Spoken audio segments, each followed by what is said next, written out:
ਕੰਚਨ outlook.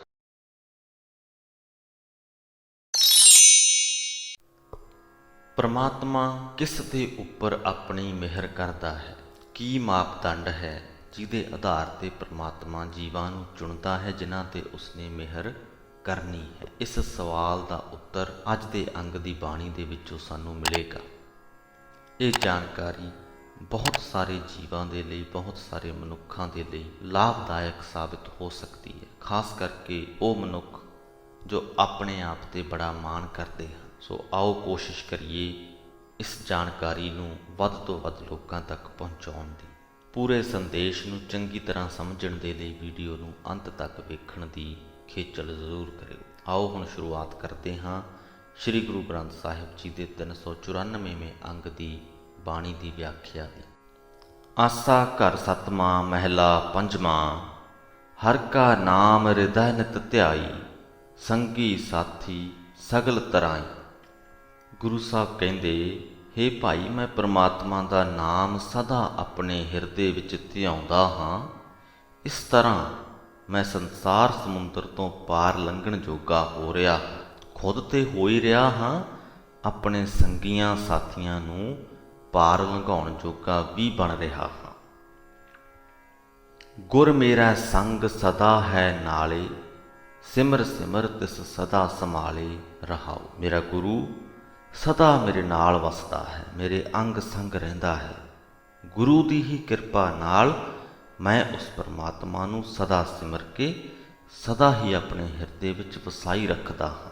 ਤੇਰਾ ਕੀਆ ਮਿੱਠਾ ਲੱਗੈ, ਹਰ ਨਾਮ ਪਦਾਰਥ ਨਾਨਕ ਮੰਗੈ। हे ਪ੍ਰਮਾਤਮਾ, ਤੇਰੇ ਹੀ ਮਿਲਾਏ ਹੋਏ ਗੁਰੂ ਦੀ ਹੀ ਮਿਹਰ ਹੈ ਕਿ ਮੈਨੂੰ ਤੇਰਾ ਕੀਤਾ ਹੋਇਆ ਹਰੇਕ ਕੰਮ ਚੰਗਾ ਲੱਗ ਰਿਹਾ ਹੈ। ਤੂੰ ਜੋ ਵੀ ਕਰਦਾ ਹੈ ਮੈਨੂੰ ਮਿੱਠਾ ਹੀ ਲੱਗਦਾ ਹੈ। ਤੇਰੇ ਵੱਲੋਂ ਕੀਤੇ ਹੋਏ ਕਿਸੇ ਵੀ ਕਾਰਜ ਤੇ ਮੈਨੂੰ ਕੋਈ ਗਿਲਾ ਸ਼ਿਕਵਾ ਨਹੀਂ ਹੁੰਦਾ। ਤੇਰਾ ਦਾਸ ਨਾਨਕ ਤੇਰੇ ਪਾਸੋਂ ਸਭ ਤੋਂ ਕੀਮਤੀ ਵਸਤ ਤੇਰਾ ਨਾਮ ਮੰਗ ਰਿਹਾ ਹੈ। ਆਸਾ ਮਹਿਲਾ ਪੰਜਵਾਂ, ਸਾਧੂ ਸੰਗਤ ਤਰਿਆ ਸੰਸਾਰ, ਹਰ ਕਾ ਨਾਮ ਮਨ ਹੈ ਆਧਾਰ। ਗੁਰੂ ਦੀ ਸੰਗਤ ਦੀ ਬਰਕਤ ਨਾਲ ਜੀਵ ਸੰਸਾਰ ਸਮੁੰਦਰ ਤੋਂ ਪਾਰ ਲੰਘਦੇ ਹਨ। ਮਨ ਦੇ ਵਿੱਚ ਨਿਮਰਤਾ ਧਾਰ ਕੇ ਜੇਕਰ ਅਸੀਂ ਗੁਰੂ ਦੀ ਸੰਗਤ ਕਰੀਏ, ਅਸੀਂ ਸੰਸਾਰ ਸਮੁੰਦਰ ਤੋਂ ਪਾਰ ਲੰਘ ਜਾਂਦੇ ਹਾਂ। ਪਰਮਾਤਮਾ ਦਾ ਨਾਮ ਸਾਡੇ ਮਨ ਦਾ ਆਸਰਾ ਬਣ ਜਾਂਦਾ ਹੈ। ਚਰਨ ਕਮਲ ਗੁਰਦੇਵ ਪਿਆਰੇ, ਪੂਜੈ ਸੰਤ ਹਰ ਪ੍ਰੀਤ ਪਿਆਰੇ ਰਹਾਉ। हे ਭਾਈ, ਹਰੀ ਦੇ ਸੰਤ ਜਨ ਪ੍ਰੀਤ ਨਾਲ, ਪਿਆਰ ਨਾਲ ਪਿਆਰੇ ਗੁਰਦੇਵ ਦੇ ਸੋਹਣੇ ਕੋਮਲ ਚਰਨ ਪੂਜਦੇ ਰਹਿੰਦੇ ਹਨ। ਭਾਵ ਕਿ ਜੋ ਪ੍ਰਮਾਤਮਾ ਦੇ ਭਗਤ ਹਨ, ਜੋ ਪ੍ਰਮਾਤਮਾ ਨੂੰ ਪਿਆਰ ਕਰਦੇ ਹਨ, ਉਹ ਆਪਣੇ ਗੁਰੂ ਦੀ ਸੇਵਾ ਵੀ ਕਰਦੇ ਹਨ। ਜਾ ਕੈ ਮਸਤਕ ਲਿਖਿਆ ਭਾਗ, ਕਉ ਨਾਨਕ ਤਾਕਾ ਥਿਰ ਸੁਹਾਗ। ਜਿਸ ਮਨੁੱਖ ਦੇ ਮੱਥੇ ਉੱਤੇ ਪੂਰਬਲੇ ਜਨਮਾਂ ਦੇ ਕਰਮਾਂ ਦਾ ਲਿਖਿਆ ਲੇਖ ਜਾਗ ਪੈਂਦਾ ਹੈ, ਉਸ ਨੂੰ ਮਿਲੀ ਇਹ ਸੁਭਾਗਤਾ ਗੁਰੂ ਦੀ ਸੰਗਤ ਦੀ ਬਰਕਤ ਨਾਲ ਸਦਾ ਲਈ ਕਾਇਮ ਰਹਿੰਦੀ ਹੈ। ਜਿਹਦੇ ਭਾਗ ਕਿਰਾਂ ਜਾਗ ਪਏ, ਉਹ ਫੇਰ ਨਹੀਂ ਸੌਂਦੇ, ਸਦਾ ਦੇ ਲਈ ਰਹਿੰਦੇ ਨੇ। ਜਿਸ ਉੱਪਰ ਪ੍ਰਮਾਤਮਾ ਦੀ ਮਿਹਰ ਇੱਕ ਵਾਰ ਹੋ ਗਈ, ਉਹ ਸਦਾ ਲਈ ਬਣੀ ਰਹਿੰਦੀ ਹੈ। ਆਸਾ ਮਹਿਲਾ ਪੰਜਵਾਂ, ਮੀਠੀ ਆਗਿਆ ਪਿਰਕੀ ਲਾਗੀ, ਸੌਕਨ ਘਰ ਕੀ ਕੰਤ ਤਿਆਗੀ। ਦੋ ਜੀਵ ਇਸਤਰੀਆਂ ਆਪਸ ਦੇ ਵਿੱਚ ਗੱਲ ਕਰਦੀਆਂ ਨੇ। ਇੱਕ ਕਹਿੰਦੀ ਹੈ ਦੂਸਰੀ ਨੂੰ, ਹੇ ਸਖੀ, ਗੁਰੂ ਦੀ ਕਿਰਪਾ ਨਾਲ ਜਦੋਂ ਤੋਂ ਮੈਨੂੰ ਪ੍ਰਭੂ ਪਤੀ ਦੀ ਰਜ਼ਾ ਮਿੱਠੀ ਲੱਗ ਰਹੀ ਹੈ, ਮੀਠੀ ਆਗਿਆ ਪਿਰਕੀ ਲਾਗੀ, ਸੌਕਨ ਘਰ ਕੀ ਕੰਤ ਤਿਆਗੀ, ਤਦੋਂ ਤੋਂ ਪ੍ਰਭੂ ਪਤੀ ਨੇ ਮੇਰਾ ਹਿਰਦਾ ਘਰ ਮੱਲ ਕੇ ਵਿੱਚ ਬੈਠੀ ਹੋਈ ਸੌਕਣ ਜਾਣੀ ਕਿ ਮਾਇਆ ਤੋਂ ਮੈਨੂੰ ਛੁਟਕਾਰਾ ਦਵਾ ਦਿੱਤਾ ਹੈ। ਪ੍ਰਿਯ ਸੁਹਾਗਣ ਸ਼ਿੰਗਾਰ ਕਰੀ, ਮਨ ਮੇਰੇ ਕੀ ਤਪਤ ਹਰੀ। ਪਿਆਰੇ ਨੇ ਸੁਹਾਗਣ ਬਣਾ ਕੇ ਮੈਨੂੰ ਮੇਰੇ ਆਤਮਿਕ ਜੀਵਨ ਨੂੰ ਸੁੰਦਰ ਬਣਾ ਦਿੱਤਾ ਤੇ ਮੇਰੇ ਮਨ ਦੀ ਤ੍ਰਿਸ਼ਨਾ ਦੀ ਤਪਸ਼ ਦੂਰ ਕਰ ਦਿੱਤੀ। ਭਲੋ ਭਇਓ ਪ੍ਰਿਯ ਕਹਿਆ ਮਾਨਿਆ, ਸੂਖ ਸਹਿਜ ਇਸ ਘਰ ਕਾ ਜਾਣਿਆ ਰਹਾਉ। ਭਲਾ ਹੋ ਗਿਆ, ਮੇਰੇ ਭਾਗ ਜਾਗ ਪਏ, ਚੰਗੀ ਗੱਲ ਹੋ ਗਈ ਕਿ ਮੈਂ ਪਿਆਰੇ ਪ੍ਰਭੂ ਪਤੀ ਦਾ ਕਹਿਣਾ ਮੰਨ ਲਿਆ। ਉਹਦੀ ਰਜ਼ਾ ਨੂੰ ਮਿੱਠੀ ਕਰਕੇ ਮੰਨਣਾ ਸ਼ੁਰੂ ਕਰ ਦਿੱਤਾ। ਇਹਦੇ ਨਾਲ ਮੇਰੇ ਹਿਰਦੇ ਘਰ ਦੇ ਵਿੱਚ ਜੋ ਸੁੱਖ ਤੇ ਆਤਮਿਕ ਅਡੋਲਤਾ ਰਹਿੰਦੀ ਸੀ, ਉਹਦੇ ਨਾਲ ਹੁਣ ਮੇਰੀ ਡੂੰਘੀ ਸਾਂਝ ਬਣ ਗਈ ਹੈ। ਰਹਿੰਦੇ ਤੇ ਪਹਿਲਾਂ ਵੀ ਮੇਰੇ ਅੰਦਰ ਹੀ ਸਨ ਸੁੱਖ ਅਤੇ ਆਤਮਿਕ ਅਡੋਲਤਾ, ਪਰ ਮੈਂ ਉਹਨਾਂ ਵੱਲ ਕਦੇ ਗੌਰ ਨਹੀਂ ਕੀਤੀ ਸੀ। ਜਦੋਂ ਤੋਂ ਪ੍ਰਭੂ ਦੀ ਰਜ਼ਾ ਮਿੱਠੀ ਲੱਗਣ ਲੱਗੀ ਹੈ, ਉਦੋਂ ਤੋਂ ਇਹਨਾਂ ਦੇ ਨਾਲ ਮੇਰੀ ਡੂੰਘੀ ਸਾਂਝ ਬਣ ਗਈ ਹੈ। ਹਉ ਬੰਦੀ ਪ੍ਰਿਯ ਖਿਜਮਤਦਾਰ, ਉਹ ਅਬਿਨਾਸ਼ੀ ਅਗੰਮ ਅਪਾਰ। ਲੈ ਪੱਖਾ ਪ੍ਰਿਯ ਝੱਲੋ ਪਾਏ, ਭਾਗ ਗਏ ਪੰਚ ਤੂਤ ਲਾਵੇ। ਖਿਜਮਤਦਾਰ ਤੋਂ ਭਾਵ ਸੇਵਾ ਕਰਨ ਵਾਲੀ।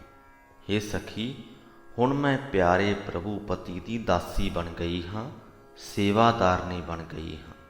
ਹਉ ਬੰਦੀ ਪ੍ਰਿਯ ਖਿਜਮਤਦਾਰ, ਉਹ ਅਬਿਨਾਸ਼ੀ ਅਗੰਮ ਅਪਾਰ। ਪ੍ਰਭੂ ਪਤੀ ਕਦੇ ਮਰਨ ਵਾਲਾ ਨਹੀਂ ਹੈ, ਅਪਹੁੰਚ ਹੈ ਤੇ ਬੇਅੰਤ ਹੈ।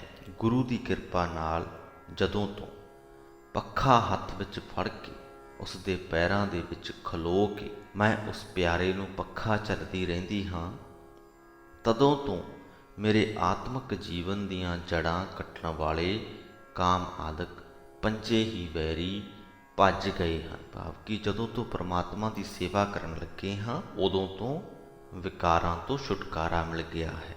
ਨਾ ਮੈਂ ਕੁਲ ਨਾ ਸ਼ੋਭਾਵੰਤ, ਕਿਆ ਜਾਨਾ ਕਿਉਂ ਭਾਨੀ ਕੰਤ। ਇੱਕ ਮਹੱਤਵਪੂਰਨ ਪਾਠ, ਮਹੱਤਵਪੂਰਨ ਸੰਦੇਸ਼ ਇਹਨਾਂ ਪੰਕਤੀਆਂ ਦੇ ਵਿੱਚ ਲੁਕਿਆ ਹੋਇਆ ਹੈ। ਗੁਰੂ ਸਾਹਿਬ ਕਹਿੰਦੇ ਨੇ ਕਿ ਹੇ ਸਖੀ, ਨਾ ਤਾਂ ਮੇਰਾ ਕੋਈ ਉੱਚਾ ਖਾਨਦਾਨ ਹੈ ਤੇ ਨਾ ਹੀ ਕਿਸੇ ਗੁਣਾਂ ਦੀ ਬਰਕਤ ਦੇ ਨਾਲ ਮੈਂ ਸ਼ੋਭਾ ਦੀ ਮਾਲਕ ਹਾਂ। ਮੈਨੂੰ ਨਹੀਂ ਪਤਾ ਮੈਂ ਪਿਆਰੇ ਪ੍ਰਭੂ ਪਤੀ ਨੂੰ ਕਿਉਂ ਚੰਗੀ ਲੱਗ ਰਹੀ ਹਾਂ।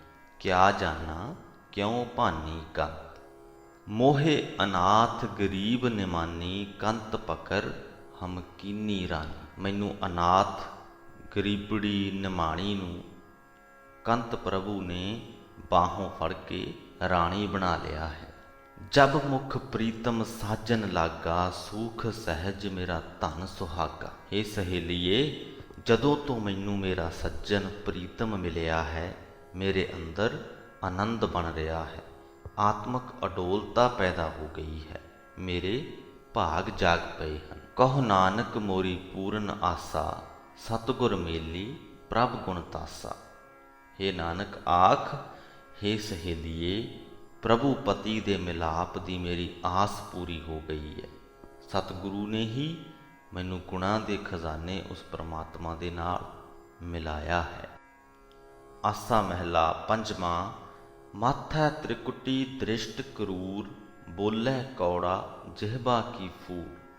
ਇਹ ਵਾਲਾ ਜੋ ਸ਼ਬਦ ਹੈ, ਇਹਦੇ ਵਿੱਚ ਮਾਇਆ ਦੀ ਗੱਲ ਹੋ ਰਹੀ ਹੈ।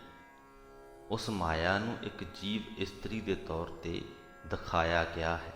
ਗੁਰੂ ਸਾਹਿਬ ਕਹਿੰਦੇ ਨੇ, ਹੇ ਭਾਈ, ਉਸ ਮਾਇਆ ਇਸਤਰੀ ਦੇ ਮੱਥੇ ਉੱਤੇ ਤਿਉੜੀ ਪਈ ਰਹਿੰਦੀ ਹੈ, ਉਹਦੀ ਨਿਗਾਹ ਗੁੱਸੇ ਨਾਲ ਭਰੀ ਰਹਿੰਦੀ ਹੈ, ਉਹ ਸਦਾ ਹੀ ਕੌੜਾ ਬੋਲਦੀ ਹੈ, ਜੀਵ ਦੀ ਖਰਵੀ ਹੈ।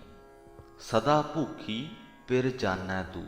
ਸਾਰੇ ਸੰਸਾਰ ਦੇ ਆਤਮਿਕ ਜੀਵਨ ਨੂੰ ਲੁੱਟ ਕੇ ਵੀ ਇਹ ਮਾਇਆ ਭੁੱਖੀ ਹੀ ਰਹਿੰਦੀ ਹੈ ਤੇ ਇਸੇ ਕਰਕੇ ਹੀ ਪ੍ਰਭੂ ਪਤੀ ਤੋਂ ਦੂਰ ਹੋਈ ਰਹਿੰਦੀ ਹੈ। ਮਾਇਆ ਇਸਤਰੀ ਪ੍ਰਭੂ ਨੂੰ ਦੂਰ ਵਸਦਾ ਹੋਇਆ ਹੀ ਸਮਝਦੀ ਹੈ। ਐਸੀ ਇਸਤਰੀ ਇੱਕ ਰਾਮ ਉਪਾਈ, ਉਨ ਸਭ ਜਗ ਖਾਇਆ, ਹਮ ਗੁਰ ਰਾਖੇ ਮੇਰੇ ਭਾਈ ਰਹਾਓ। ਇਹ ਮੇਰੇ ਵੀਰ, ਪ੍ਰਮਾਤਮਾ ਨੇ ਮਾਇਆ ਇੱਕ ਅਜਿਹੀ ਇਸਤਰੀ ਪੈਦਾ ਕੀਤੀ ਹੋਈ ਹੈ ਕਿ ਉਸਨੇ ਸਾਰੇ ਜਗਤ ਨੂੰ ਖਾ ਲਿਆ ਹੈ, ਆਪਣੇ ਕਾਬੂ ਦੇ ਵਿੱਚ ਕੀਤਾ ਹੋਇਆ ਹੈ। ਪਰ ਮੈਨੂੰ ਮੇਰੇ ਗੁਰੂ ਨੇ ਇਸ ਮਾਇਆ ਇਸਤਰੀ ਦੇ ਪ੍ਰਭਾਵ ਤੋਂ ਬਚਾ ਰੱਖਿਆ ਹੈ। ਪਾਏ ਠਗੌਲੀ ਸਭ ਜਗ ਜੋਹਿਆ, ਬ੍ਰਹਮਾ ਵਿਸ਼ਨ ਮਹਾਦੇਵ ਮੋਹਿਆ, ਗੁਰਮੁਖ ਨਾਮ ਲੱਗੇ ਸੇ ਸੋਹਿਆ।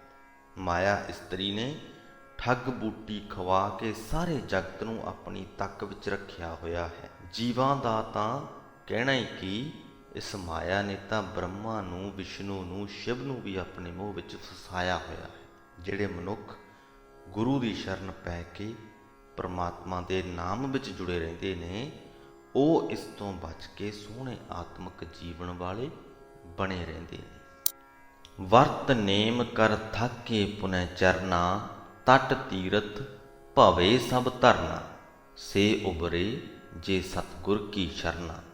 ਅਨੇਕਾਂ ਹੀ ਲੋਕ ਵਰਤ ਰੱਖ ਰੱਖ ਕੇ, ਧਾਰਮਿਕ ਨੇਮ ਨਿਭਾ ਨਿਭਾ ਕੇ, ਕੀਤੇ ਪਾਪਾਂ ਦਾ ਪ੍ਰਭਾਵ ਮਿਟਾਉਣ ਲਈ ਪਛਤਾਵੇ ਵਜੋਂ ਧਾਰਮਿਕ ਰਸਮਾਂ ਕਰ ਕਰਕੇ ਥੱਕ ਗਏ। ਅਨੇਕਾਂ ਤੀਰਥਾਂ ਉੱਤੇ, ਸਾਰੀ ਧਰਤੀ ਉੱਤੇ ਪਹੁੰਚ ਚੁੱਕੇ ਨੇ, ਪਰ ਮਾਇਆ ਦੇ ਪ੍ਰਭਾਵ ਤੋਂ ਬਚ ਨਹੀਂ ਸਕੇ। ਇਸ ਪ੍ਰਭਾਵ ਤੋਂ ਸਿਰਫ ਉਹੀ ਬੰਦੇ ਬਚਦੇ ਨੇ ਜਿਹੜੇ ਗੁਰੂ ਦੀ ਸ਼ਰਨ ਪੈਂਦੇ ਨੇ। ਮਾਇਆ ਮੋਹ ਸਭੋ ਜਗ ਬਾਧਾ, ਹਉਮੈ ਪਚੈ ਮਨਮੁਖ ਮੁਰਾਖਾ, ਗੁਰ ਨਾਨਕ ਬਾਂਹ ਪਕੜ ਹਮ ਰਾਖਾ। ਇਹ ਭਾਈ, ਸਾਰਾ ਜਗਤ ਮਾਇਆ ਦੇ ਮੋਹ ਵਿੱਚ ਵੱਜਾ ਪਿਆ ਹੈ। ਆਪਣੇ ਮਨ ਦੇ ਪਿੱਛੇ ਤੁਰਨ ਵਾਲਾ ਮੂਰਖ ਮਨੁੱਖ ਹਉਮੈ ਵਿੱਚ ਖੁਆਰ ਹੁੰਦਾ ਰਹਿੰਦਾ ਹੈ। ਹੇ ਨਾਨਕ ਆਖ, ਹੇ ਗੁਰੂ, ਮੈਨੂੰ ਤੂੰ ਹੀ ਮੇਰੀ ਬਾਂਹ ਫੜ ਕੇ ਇਸ ਮਾਇਆ ਦੇ ਪੰਜੇ ਤੋਂ ਬਚਾਇਆ ਹੈ। ਸੋ ਇਸ ਦੇ ਨਾਲ ਹੀ ਸ੍ਰੀ ਗੁਰੂ ਗ੍ਰੰਥ ਸਾਹਿਬ ਜੀ ਦੇ 394ਵੇਂ ਅੰਗ ਦੀ ਬਾਣੀ ਦੀ ਵਿਆਖਿਆ ਦੀ ਸਮਾਪਤੀ ਹੁੰਦੀ ਹੈ ਜੀ। ਬੜੀਆਂ ਹੀ ਸਰਲ ਜਿਹੀਆਂ ਪੰਕਤੀਆਂ, ਸਰਲ ਜਿਹੀ ਬਾਣੀ ਅੱਜ ਦੀ ਅੰਗ ਦੀ ਬਾਣੀ ਦੇ ਵਿੱਚ ਅਸਾਂ ਨੇ ਪੜ੍ਹੀ ਹੈ। ਅਤੇ ਸਭ ਤੋਂ ਮਹੱਤਵਪੂਰਨ ਸੰਦੇਸ਼ ਜੋ ਅਸੀਂ ਅੱਜ ਦੀ ਬਾਣੀ ਦੇ ਵਿੱਚੋਂ ਸਿੱਖਣਾ ਹੈ ਉਹ ਇਹੀ ਹੈ ਕਿ ਪ੍ਰਮਾਤਮਾ ਵਿਤਕਰਾ ਨਹੀਂ ਕਰਦਾ। ਕਿਸੇ ਤੇ ਵੀ ਮਿਹਰ ਕਰਨ ਤੋਂ ਪਹਿਲਾਂ ਪ੍ਰਮਾਤਮਾ ਉਹਦੀ ਕੁੱਲ ਨਹੀਂ ਵੇਖਦਾ, ਉਹਦਾ ਖਾਨਦਾਨ ਨਹੀਂ ਵੇਖਦਾ, ਉਹਦੀ ਅਮੀਰੀ ਗਰੀਬੀ, ਉਹਦੀ ਜਾਤ ਨਹੀਂ ਵੇਖਦਾ। ਪ੍ਰਮਾਤਮਾ ਆਪਣੀ ਮਰਜ਼ੀ ਦਾ ਮਾਲਕ ਹੈ। ਜੋ ਉਹਨੂੰ ਭਾ ਗਿਆ ਉਹਦੇ ਤੇ ਉਹ ਮਿਹਰ ਕਰ ਦਿੰਦਾ ਹੈ। ਤੇ ਅਸੀਂ ਜੀਵ ਆਪਣੇ ਆਪ ਕੁਝ ਨਹੀਂ ਕਰ ਸਕਦੇ ਜਿਹਦੇ ਨਾਲ ਕਿ ਇਹ ਯਕੀਨੀ ਬਣਾ ਸਕੀਏ ਕਿ ਪ੍ਰਮਾਤਮਾ ਨੂੰ ਅਸੀਂ ਚੰਗੇ ਲੱਗੀਏ। ਅਸੀਂ ਜੋ ਵੀ ਧਾਰਮਿਕ ਕਾਰਜ ਕਹਿ ਲਈਏ ਜਾਂ ਕਿਸੇ ਵੀ ਪ੍ਰਕਾਰ ਦੇ ਕਾਰਜ ਅਸੀਂ ਕਰੀਏ, ਕਿੰਨਾ ਹੀ ਆਪਣੇ ਆਪ ਨੂੰ ਚੰਗਾ ਸੋਹਣਾ ਬਣਾਉਣ ਦੀ ਕੋਸ਼ਿਸ਼ ਕਰ ਲਈਏ, ਪ੍ਰਮਾਤਮਾ ਤੇ ਇਹਨਾਂ ਗੱਲਾਂ ਦਾ ਕੋਈ ਅਸਰ ਨਹੀਂ ਹੋਏਗਾ। ਪ੍ਰਮਾਤਮਾ ਨੇ ਸਾਡੇ ਤੇ ਮਿਹਰ ਉਦੋਂ ਹੀ ਕਰਨੀ ਹੈ ਜਦੋਂ ਉਹਨੇ ਕਰਨੀ ਹੈ, ਜਦੋਂ ਉਹਨੂੰ ਅਸੀਂ ਚੰਗੇ ਲੱਗਾਂਗੇ। ਸੌਖੇ ਸ਼ਬਦਾਂ ਦੇ ਵਿੱਚ ਗੱਲ ਕਰੀਏ ਤਾਂ ਇਹ ਕਿ ਅਸੀਂ ਪ੍ਰਮਾਤਮਾ ਦੇ ਫੈਸਲੇ ਨੂੰ ਕਿਸੇ ਵੀ ਤਰੀਕੇ ਨਾਲ ਪ੍ਰਭਾਵਿਤ ਨਹੀਂ ਕਰ ਸਕਦੇ। ਸਾਡੇ ਵੱਸ ਵਿੱਚ ਸਿਰਫ ਇੰਨਾ ਹੀ ਹੈ ਕਿ ਅਸੀਂ ਪ੍ਰਮਾਤਮਾ ਦੀ ਰਜ਼ਾ ਨੂੰ ਮਿੱਠੀ ਕਰਕੇ ਮੰਨੀਏ, ਖਿੜੇ ਮੱਥੇ ਕਬੂਲ ਕਰੀਏ। ਇੱਥੇ ਹੀ ਫਤਿਹ ਕਬੂਲ ਕਰੋ ਜੀ। ਵਾਹਿਗੁਰੂ ਜੀ ਕਾ ਖਾਲਸਾ, ਵਾਹਿਗੁਰੂ ਜੀ ਕੀ ਫਤਿਹ।